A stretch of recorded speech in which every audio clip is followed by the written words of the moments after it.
Hi, my name is Yohini Appa. I am with Yohini Appa and Associates, and I'm excited to be here today to talk about a subject that's really close to my heart.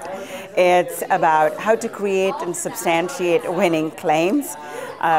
I've spent a very long time studying claims and how they can drive business strategy and outstanding business growth. And today I'm going to distill all of my expertise and experience into some key insights that the participants at the BBR11 can really value and take home.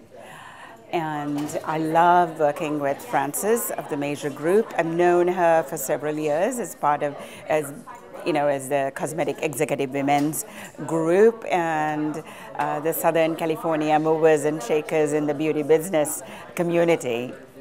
If you are truly an insight-based claim that you have in the marketplace, such as Total Effects, right, is established in 1999. It still resonates in the marketplace, so it's sustainable. And I will show you a couple of other examples, such as Johnson Johnson, No More Tears. I think it's about 60 years old, and we'll talk about it in a few minutes. So it still retains freshness and relevance.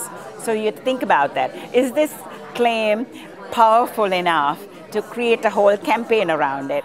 And can you create a pipeline that extends that powerful idea and insight? So that's about making it ownable.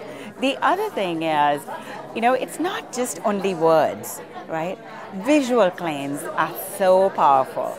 And the fact that we are all time-starved and attention-starved, so I think if it's an ad, it needs to pass what I call the poster test or the glance or drive-by test, right? I mean, it needs to be so single-minded and sharp and pithy that you remember it, or visually so arresting. And that's where some of the proactives before and afters come to mind, right? I mean, very powerful before and afters. And that's just one example. Others also do before and afters. And again, there's a whole science to making sure that the photos are representative. We worked very hard on that. So not just pick your one example or one with playing games with lighting. But anyway, I'm digressing. But the point is, visual claims are very powerful as well. So I wanted to point that out. If the consumer believes that, they have proof for it. So I would say, her question was, if it's part of your name, do you have to have substantiation for it? My test is do the authenticity, the credibility test before somebody else challenges you, and then because you don't want to have to pull your product from the shelf because you didn't have support for that, sure. Right? I guess there's always been a confusion around that. Whereas if we use it in the name, it's not. It's just a trademark. It's just a name. It's just a name rather than an actual physical product. Right. Exactly.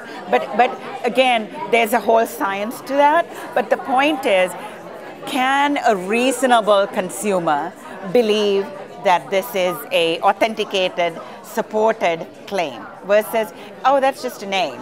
See, that's the test. If you could pass that test, then you may be able to argue a case and say, it was just a name I created. But if you can't, you'll then have to think about having support. So that's a good question.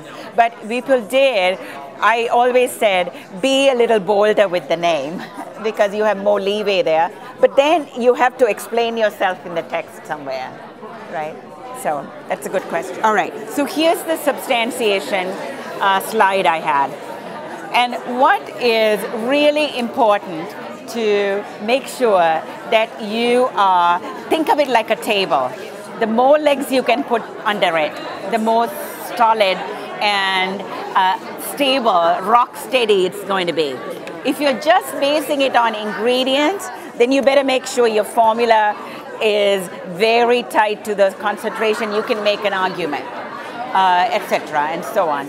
So it's got to have the formula basis, it's got to have the clinical support, but maybe something is totally survey-based. So you're saying survey says, then your support from a survey is perfectly adequate. All right, so if you have any questions afterwards, I'm happy to answer, or you can email me or call me.